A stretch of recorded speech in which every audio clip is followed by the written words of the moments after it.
ରାକ୍ଷୀ ପୂର୍ଣ୍ଣିମାରେ ମିଳିବନି ସୁଭଦ୍ରା ଟଙ୍କା। ହଁ ଆଜ୍ଞା, ଆପଣ ଠିକ୍ ଶୁଣୁଛନ୍ତି। ଏମାନଙ୍କୁ ରାକ୍ଷୀ ପୂର୍ଣ୍ଣିମାରେ ସୁଭଦ୍ରା ଟଙ୍କା ମିଳିବନି। ଯଦି ଆପଣମାନେ ଏହି 6ଟି କାମ କରୁନାହାନ୍ତି, ତାହେଲେ ଆପଣମାନଙ୍କୁ ରାକ୍ଷୀ ପୂର୍ଣ୍ଣିମାରେ ସୁଭଦ୍ରା ଟଙ୍କା ମିଳିବନି। ଏହାକୁ ନେଇ ରାଜ୍ୟ ସରକାରଙ୍କ ତରଫରୁ ବଡ଼ ଅପଡେଟ୍ ଜାରି କରାଯାଇଛି। ଉପମୁଖ୍ୟମନ୍ତ୍ରୀ ପ୍ରଭାତୀ ପରିଡ଼ା ହିତାଧିକାରୀମାନଙ୍କୁ ସିଧା ଶୁଣେଇଛନ୍ତି ଯେ ଯଦି ଆପଣମାନେ ଏହି 6ଟି କାମ କରିନଥିବେ, ତାହେଲେ ଆପଣଙ୍କର ବ୍ୟାଙ୍କ ଖାତାକୁ ଆସିବନି ସୁଭଦ୍ରା ଯୋଜନାର 5,000 ଟଙ୍କା। ଆପଣଙ୍କ ହାତରେ ଆଉ 2 ଦିନ ସମୟ ରହିଛି। ଏହି 2 ଦିନ ସମୟ ମଧ୍ୟରେ ଆପଣମାନଙ୍କୁ ଏହି 6ଟି କାମ କରିବାର ଅଛି। ଯଦି ଆପଣମାନେ ଏହି 6ଟି କାମ କରିବେନି, ତାହେଲେ ଆପଣଙ୍କର ବ୍ୟାଙ୍କ ଖାତାକୁ ସୁଭଦ୍ରା ଯୋଜନାର କିସ୍ତି ଟଙ୍କା ଆସିପାରିବ ନାହିଁ। ଏହାକୁ ନେଇ ରାଜ୍ୟ ସରକାର ବଡ଼ ଅପଡେଟ୍ ଜାରି କରିଛନ୍ତି ହିତାଧିକାରୀମାନଙ୍କ ପାଇଁ। ଯଦି ଆପଣମାନେ ସୁଭଦ୍ରା ଯୋଜନାର ଲଗାତାର ଭାବେ କିସ୍ତି ଟଙ୍କା ପାଇ ଆସୁଛନ୍ତି କିମ୍ବା ନୂଆ କରି ଏଥର ଆବେଦନ କରିଛନ୍ତି, ତାହେଲେ ଏହି ଭିଡ଼ିଓଟି ଆପଣମାନଙ୍କ ପାଇଁ ବହୁତ ଗୁରୁତ୍ୱପୂର୍ଣ୍ଣ ରହିଛି। ତାହେଲେ ଆପଣମାନେ 2 ଦିନ ଭିତରେ କେଉଁ 6ଟି କାମ ଆପଣମାନଙ୍କୁ କରିବାର ଅଛି।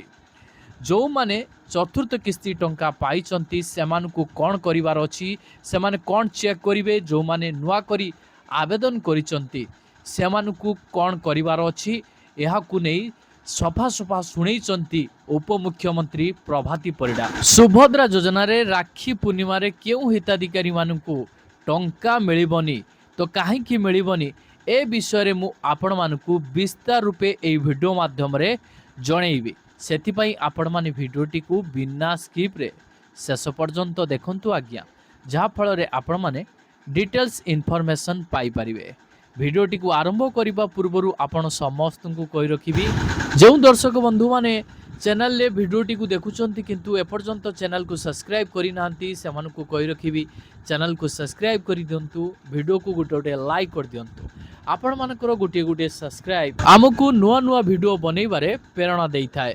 ଓଡ଼ିଶା ସରକାରଙ୍କ ଦ୍ୱାରା ଯେଉଁ ବଡ଼ ଘୋଷଣା ଜାରି କରାଯାଇଛି, ଆସନ୍ତା ଅଗଷ୍ଟ 28, 2026 ଗୁରୁବାର ଦିନ ଅର୍ଥାତ୍ ରାକ୍ଷୀ ପୂର୍ଣ୍ଣିମା ଦିନ ସୁଭଦ୍ରା ଯୋଜନାର ପଞ୍ଚମ କିସ୍ତି 5,000 ଟଙ୍କା ହିତାଧିକାରୀଙ୍କ ଆକାଉଣ୍ଟକୁ ରାଜ୍ୟ ସରକାର ଡିବିଟି ମାଧ୍ୟମରେ ପଠାଇବା ପାଇଁ ଯାଉଛନ୍ତି।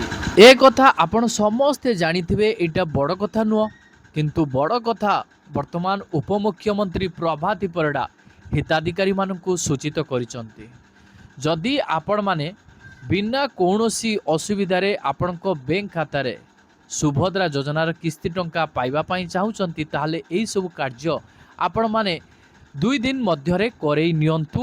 ଆପଣଙ୍କ ହାତରେ ମାତ୍ର ଆଉ 2 ଦିନ ସମୟ ରହିଛି। ଏହି କାର୍ଯ୍ୟଗୁଡ଼ିକ ପ୍ରତ୍ୟେକ ହିତାଧିକାରୀ କରିବେ। ତ କହିବାକୁ ଗଲେ ଯେଉଁମାନେ ସୁଭଦ୍ରା ଯୋଜନାର 20,000 ଟଙ୍କା ପାଇସାରିଛନ୍ତି ଅର୍ଥାତ୍ ଚତୁର୍ଥ କିସ୍ତି ଟଙ୍କା ପାଇସାରିଛନ୍ତି, ସେମାନେ ବି ଏ କାର୍ଯ୍ୟ କରିବାର ଅଛି। ତ ଯେଉଁମାନେ ସୁଭଦ୍ରା ଯୋଜନାର କିସ୍ତି ଟଙ୍କା ନୂଆ କରି ପାଇବା ପାଇଁ ଚାହୁଁଛନ୍ତି ଅର୍ଥାତ୍ ନୂଆ କରି ଆବେଦନ କରିଛନ୍ତି, ସେମାନଙ୍କୁ ବି ଏ କାର୍ଯ୍ୟ କରିବାର ଅଛି। ଆଉ ଯେଉଁମାନେ ସୁଭଦ୍ରା ଯୋଜନାର କିସ୍ତି ଟଙ୍କା ବାକି ରହିଛି, ସେମାନେ କିସ୍ତି ଟଙ୍କା ପାଇନାହାନ୍ତି, ସେମାନଙ୍କୁ ବି ଏ କାର୍ଯ୍ୟ କରିବାର ଅଛି। ତ ସମସ୍ତଙ୍କୁ ମୋଟାମୋଟି ଏ କାର୍ଯ୍ୟ କରିବାର ଅଛି। ଉପମୁଖ୍ୟମନ୍ତ୍ରୀ ପ୍ରଭାତୀ ପରିଡ଼ା ସୂଚନା ଦେଇଛନ୍ତି ଯେ ଏଥର ରାକ୍ଷୀ ପୂର୍ଣ୍ଣିମା ଦିନ ରାଜ୍ୟର 1,26,26,162 ଜଣ ଯୋଗ୍ୟ ମହିଳାଙ୍କ ଆକାଉଣ୍ଟକୁ ସୁଭଦ୍ରା ଯୋଜନାର ଅର୍ଥ ରାଶି ସିଧାସଳଖ ଡିବିଟି ମାଧ୍ୟମରେ ପଠାଯିବ। ଯଦି ଆପଣ କିମ୍ବା ଆପଣଙ୍କ ପରିବାରର କୌଣସି ସଦସ୍ୟ ଏହି ସୁଭଦ୍ରା ଯୋଜନାର ଟଙ୍କା ପାଉଛନ୍ତି କିମ୍ବା କୌଣସି ବିନା ଅସୁବିଧାରେ ସୁଭଦ୍ରା ଯୋଜନାର କିସ୍ତି ଟଙ୍କା ତ ସେମାନଙ୍କ ବ୍ୟାଙ୍କ ଖାତାକୁ ଆସୁ ଯେ ସମସ୍ତେ ସୁଭଦ୍ରା ଯୋଜନା ଟଙ୍କା ପାଉଥିବା ବେଳେ ଆପଣମାନେ ସୁଭଦ୍ରା ଯୋଜନା ଟଙ୍କା ପାଉନଥିବେ, ଆପଣମାନଙ୍କର ମନଟା କେମିତିକା ହେଉଥିବ। ତ ସେଥିପାଇଁ ଆପଣମାନେ ଏହି ଜରୁରୀ କାମଗୁଡ଼ିକ ନିହାତି କରେଇ ନିଅନ୍ତୁ। ଏହି 2 ଦିନ ମଧ୍ୟରେ ହାତରେ ଆପଣମାନଙ୍କର ଆଉ 2 ଦିନ ସମୟ ରହିଛି। ପ୍ରଥମ କାମଟି ରହିଛି ହିତାଧିକାରୀମାନଙ୍କ ପାଇଁ ଆଧାର ସିଡିଂ।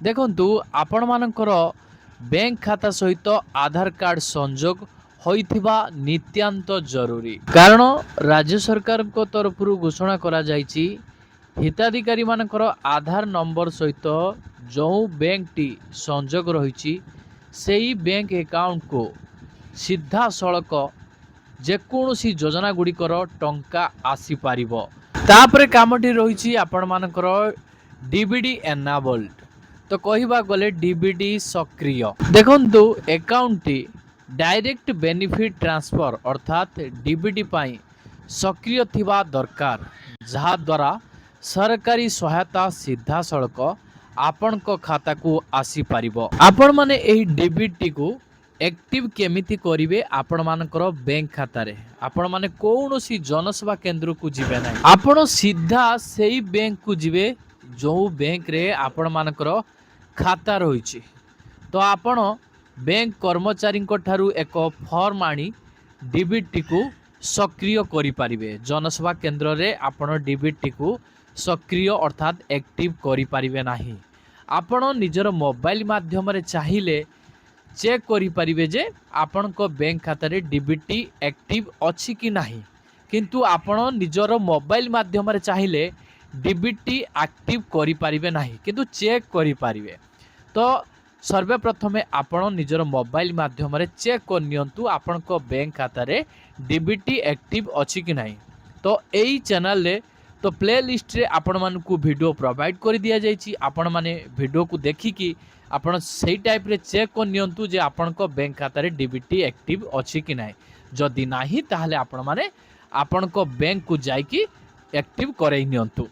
तापर कामटी आपण मानको रहिछि मोबाइल नंबर सह आधार लिंक देखंतु आपणको आधार कार्ड सहित सक्रिय मोबाइल नंबर टी लिंक रहिथिबा नित्यांत जरूरी कारण जेपरी ओटीपी वेरिफिकेशन रो कौनसी समस्या जेमितिका हेबो नाही। तो देखंतु जदि आपण मानकर मोबाइल नंबर टी आधार कार्ड सहित लिंक होई नथिबो ताहले आपण माने असुविधा रे सम्मुखीन हेबे काहेकि ना आपण माने कौनसी जिनस चेक करि परिबे नाही। आपण आधार कार्ड टी देबे आधार कार्ड सहित जो मोबाइल नंबर टी लिंक थिबो सेही मोबाइल नंबर को ओटीपी गले आपण माने एक्सेस करि परिबे। परवर्ती कामटी हला योग्यता मापदंड उ जांच करिबा नित्यांत जरूरी रहिछि। आवेदनकारी महिलांको बयस 21 रु 60 वर्ष मध्य रे होइथिबा आवश्यक। मोटामोटी कहबा गले सुभद्रा योजना रे जो योग्यता मानदंड गुडिक रहिछि सेही मानदंड गुडिक भितरे आपण माने रहिथिबा नित्यांत जरूरी। शेष कामटी रहिछि ई-केवाईसी बाध्यतामूलक देखंतु सबु नुआ और बाकी रही जाइथिबा आवेदनकारी ई-केवाईसी करिबा बाध्यतामूलक रही कारण से सुभद्रा मोबाइल आप बा मो सेवा केंद्र माध्यम बाध्यतामूलक भाव में ई-केवाईसी करई नबा नित्यांत जरूरी।